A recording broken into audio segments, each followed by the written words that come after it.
శుభమస్తు. ఓం నమ శివాయ. కైలాస శిఖరే రమ్యే, కైలాస పర్వతం పైన ఆదిదేవుడు కొలువై ఉన్నాడు. వెళదాం, చూద్దాం. ఇంద్రాది దేవతలే ఆ స్వామిని సేవించి తరిస్తున్నారు. మానవులం మనం ఎప్పుడు వెళ్ళాలి, ఎలా వెళ్ళాలి? ఏ విధంగానైతే సనాతన ధర్మంలో పుష్కర కాలం 12 ఏళ్లకు ఒకసారి శిఖర స్నపనం నిర్వహిస్తారో, పుష్కరాలు నిర్వహిస్తామో, అదేవిధంగా 13 సంవత్సరాలకు ఒకసారి కైలాస దర్శనం చేయగలిగితే ఆ జన్మ ధన్యమైనట్లే, ఆ జీవుడికి శివానుగ్రహం సంపూర్ణంగా లభించినట్లే. అటువంటి తరుణం 2026వ సంవత్సరం, అంటే వచ్చే సంవత్సరమే. కొన్ని వందల వేల సంవత్సరాలుగా బౌద్ధ ధర్మ గ్రంథాలలో అతి రహస్యంగా ఉన్న ఈ వర్తమానం ఈ మధ్యకాలంలో విశేషంగా పరిక్రమల కారణంగా అందరికీ తెలియవచ్చింది. 2013వ సంవత్సరం అనంతరం ఇదే 2026వ సంవత్సరం వచ్చే సంవత్సరం. కైలాసం వెళదాం అనుకుంటున్నారా? ఇప్పుడే మీ పేరు నమోదు చేసుకోండి. మీరు కైలాసం వెళ్ళగలిగితే జన్మధన్యమైనట్లే. అమ్మా నాన్న ఉన్నారా? వారిని కూడా తీసుకుని వెళ్ళే ప్రయత్నం చేయండి. కైలాసానికి ఒక్కరు వెళ్ళకూడదు, వెంట ఎవరినైనా తీసుకుని వెళ్ళాలి. ప్రతి సంవత్సరం వెళ్ళాలి అన్న తాపత్రయం ఉంటుంది. వెళ్ళగలమో లేదో. 13 సంవత్సరాలకు ఒకసారి వచ్చే ఈ అమోఘమైన అశ్వ సంబంధితమైన సంవత్సరం, అశ్వ సంవత్సరంలో హార్స్ ఇయర్ అంటారు బౌద్ధ ధర్మంలో. ఈ ఒక్క సంవత్సరం పరిక్రమ చేస్తే చాలు, 13 సంవత్సరాల పరిక్రమ చేసిన పుణ్య ఫలం మనకు లభిస్తుంది, పరమేశ్వర అనుగ్రహం లభిస్తుంది. కనుక హర హర మహాదేవ, శంభో శంకర అంటూ పరమేశ్వర దర్శనం చేద్దాం, కైలాస పరిక్రమ చేద్దాం, శివానుగ్రహాన్ని పొందుదాం. శుభమస్తు. నమస్కారం. ఐ డ్రీమ్ ప్రేక్షకులకి కార్తీక మాసపు శుభాకాంక్షలు. గురుగారు నమస్కారం. నమస్కారం అబ్బాయి. గురుగారు, కార్తీక పురాణంలో పురంజరోపాఖ్యానం ఒక కథ చెప్తారు గురుగారు. అది ఇది రెండు కూడా సమానమేనా? అని కాదు. కార్తీక దామోదర స్వామినే నమః. ముందుగా ఆ శ్రీమన్నారాయణకు నమస్కరించి వ్యాస స్మరణ, శ్రీమన్నారాయణ స్మరణ లేకుండా పురాణ కాలక్షేపం చేయకూడదు. సత్కాలక్షేపం ఇది. పురాణములు 18. అందులో భాగవతంలో వచ్చేటటువంటి పురంజనుడు వేరు. ఆ పురంజనోపాఖ్యానం మన జీవితానికి ప్రతీక. నిత్య జీవితంలో కామం మనిషిని ఎలా కబళిస్తుంది, కాలం ఎలా మనిషిని పరీక్షిస్తుంది, అహంకారం ఏ విధంగా అంతం చేస్తుంది అనే 3 విషయాలను ఆ పురంజనోపాఖ్యానం వివరిస్తుంది. ఈ పురంజనుడు వేరు. కార్తీక వ్రత సంబంధితం కార్తీక పురాణం 20వ అధ్యాయంలో ఉండే కథలో ఉండే పురంజనుడు వేరు. ఈ పురంజనుడు అయోధ్యానగరాన్ని పరిపాలించే చక్రవర్తులలో ఒకడు. ఎవరైనా ఆశీర్వదించే సమయంలో మాట చెప్తూ ఉంటాం మనం, యో వైతాం బ్రహ్మణో వేద అమృతేనా వృతాం పురీం. ఇదే మంత్రం చెప్తూ ఉంటాం కదా. ఎవరైతే ఉంటారో విధులైన వారు, వేత్తలైన వారు, అలాంటి వారికి భగవంతుడి జ్ఞానం కలుగుతుంది అని. ఈ అనువాకం మొదట మంత్రం ఇది కాదు. అష్టాచక్రానవ ద్వారా దేవానాం పురయోధ్య తస్యాగం హిరణమయ కోశ స్వర్గో లోకో జ్యోతిషావృత. ఇది ఆరంభం.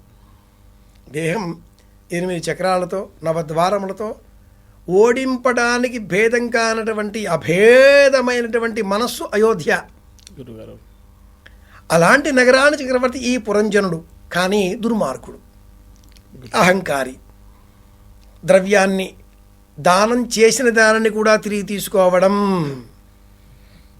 ఎవరికైనా ఏదైనా పొరపాటుగానైనా దానంగా ఇస్తే తిరిగి తీసుకుంటే మహాపాపం. ఇచ్చిన వస్తువు మళ్ళీ తీసుకోవద్దు.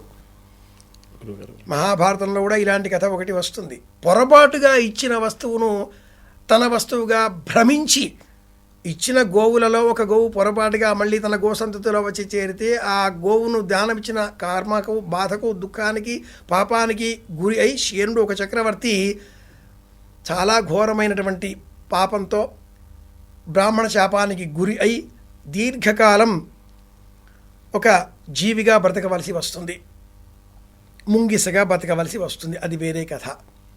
ఈ పురంజనుడు దుర్మార్గంతో వ్యవహరిస్తూ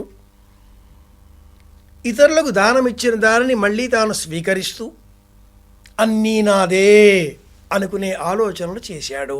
ఇది చెయ్యకూడదు. గురుగారు, కార్తీక పురాణంలో మొదటి 15 అధ్యాయాలు కూడా ఒక క్రమంలో ఉండగా 16వ అధ్యాయం నుంచి వచ్చే కథలు 3 కథలతో మాత్రమే 15 రోజులు పూర్తి అవుతాయి. 3-4 రోజులు ఒకే కథ ఉంటుంది, అధ్యాయాలలో మారుస్తూ. ఎందుకని ఇలా ఉంది? పౌర్ణిమ వరకు ఉండే కథలు రోజుకో కథ ఉండగా పౌర్ణిమ అనంతరం 16, 17, 18 అధ్యాయం ధనలోబడి కథలే. గురుగారు, ఆ తర్వాత కూడా ఇప్పుడు 20, 21, 22, 23 వరకు కూడా ఒకే కథ. గురుగారు, అంశాలు మారుతూ 20వ రోజు మాత్రం మనం తెలుసుకోవాల్సింది స్వార్థ బుద్ధితో వ్యవహరించకూడదు, ఇచ్చిన దానాన్ని తిరిగి తీసుకోకూడదు. ఈనాటి కాలంలో ఎంతమంది తాతలు తండ్రులు చేసిన దానాన్ని వాళ్ళు ఇచ్చారండి తెలియక అది మాది అని మళ్ళీ కోర్టుకు వెళ్తున్నారు. పాత కాగితాలను తవ్వి తీసి మళ్ళీ మాదే అంటున్నారు. ఎందుకు ఇన్ని వేల కేసులు కోర్టులో పెండింగ్లో ఉన్నాయి? ఎందుకు అంతా నాదే నాకే అని ఆలోచిస్తున్నాడు మనిషి. అమావాస్య ముందు రోజులు కనుక కథలు ప్రతిరోజు వింటే కొత్త తెలుసుకుంటే ఉండేంత చురుకుదనంతో ఉండవు కనుక 2-3 కథలతో మాత్రమే. ఈ కథ అనంతరం అంబరీషుడి కథతో అమావాస్య వరకు వెళ్ళిపోతాం. ఈరోజు తెలుసుకోవలసిన ఈ కథలో అంశం ఏమిటి అంటే నాదే అని అనుకొనకూడదు. ఇచ్చిన దానానికి సంబంధించిన ఆ అంశం పైన జిజ్ఞాస పెంచుకోకూడదు. ఇది లక్ష్యం, ఇదే లక్షణం. ఈ పురంజనుడు రాజు, దానం చేసే శక్తి కలవాడు. శక్తి ఉన్నప్పుడు వినియోగించాలి. ఒక రాజుగారు పూర్వం బుద్ధి కలిగింది, అతడి వద్ద ఉన్నది సంపద కనుక ఆ రాజు దానం చేస్తున్నాడు. తెలిసిన ఒక వర్తకుడు దానం చేశాడు. తెలిసిన ఒక రైతు తన పొలంలో పండిన వాటిని దానం ఇచ్చాడు. రైతు మరణించిన అనంతరం రాజుగా పుట్టాడు. రైతు స్థాయికి తనకు వచ్చిన ఆ కొద్ది పంటలోనే దానం ఇచ్చాడు. ఇది దానగుణం. కామో దాత కామ ప్రతిగ్రహీత, ఎక్కువ పుణ్యం. రాజుగా అయ్యాడు. అయినా జ్ఞానం ఉంది కాబట్టి రైతుగా ఉన్నప్పుడు ఏ పదార్థాలు దానం చేశాడో రాజుగా అయ్యాక కూడా అవే దానం చేయడం మొదలెట్టాడు. ఇది తప్పు. మళ్ళీ స్థాయి పెరిగింది కదా, కాబట్టి దానం స్థాయి పెంచాలి. చిన్నప్పుడు పిల్లవాడికి అన్నప్రాసన చేసిన తల్లి కొంచెం అంత అన్నం పెడుతుంది. వాడు పెరిగి పెద్దనయ్యాక కూడా అంతే అదే గిన్నె, ఉగ్గు గిన్నె, అంతే పాలు, అంతే అన్నం అంటే వాడు ఏం గాను? శరీరం పెరిగినట్లే ఆహారం పెంచుకుంటాడు కదా. ఇప్పటికీ పెరిగి పెద్దవాడయ్యాక కూడా టింకిల్ లిత్తిస్తారు అంటే వాడికి ఉద్యోగం ఇస్తారా? చిన్నప్పుడే అది ప్రయోజనకరం. అది ఎలాగో స్థాయిని అనుసరించి దానం ఇవ్వాలి. దానం చెయ్యకపోతే మనకు దుఃఖం తప్పదు. ఈ ఒక్కటే ఈ కథలో మనం తెలుసుకోవాల్సింది. అలాగే ఇంతవరకు అన్ని కథలు అగస్త్యుడు ఇతరులకు చెబితే ఇప్పుడు అగస్త్యుడికే అత్రి మహర్షి చెప్తున్నాడు. గురుగారు, ఇది విశేషం. ఋషులెవరు, ఈ సంప్రదాయాలు ఏమిటి, సప్తర్షులెవరు అనే అంశాలను కూడా కార్తీక పురాణం చదివే సమయంలో మనం తెలుసుకోవాలి. కార్తీక మాసంలో పాటించవలసిన ఒక ప్రత్యేక నియమం, అది సప్తర్షి కృచ్ఛ్ర చాంద్రాయణ వ్రతం. సప్తమి మొదలుగా పౌర్ణిమ వరకు, కుదరకపోతే కృష్ణపక్షంలో సప్తమి మొదలుగా అమావాస్య వరకు ఉపవాసం చేయాలి. 8 రోజులు తినకుండా ఉంటే పోతామండి అంటారేమో, అలా కాదు. ఒకరోజు తిని ఒకరోజు తినకుండా ఉండాలి. గురుగారు ఆల్టర్నేటివ్ డే అంటారు. ఈ రోజుల్లో ఉపవాసం గురించి ఓ మాట చెప్తారు అబ్బాయి.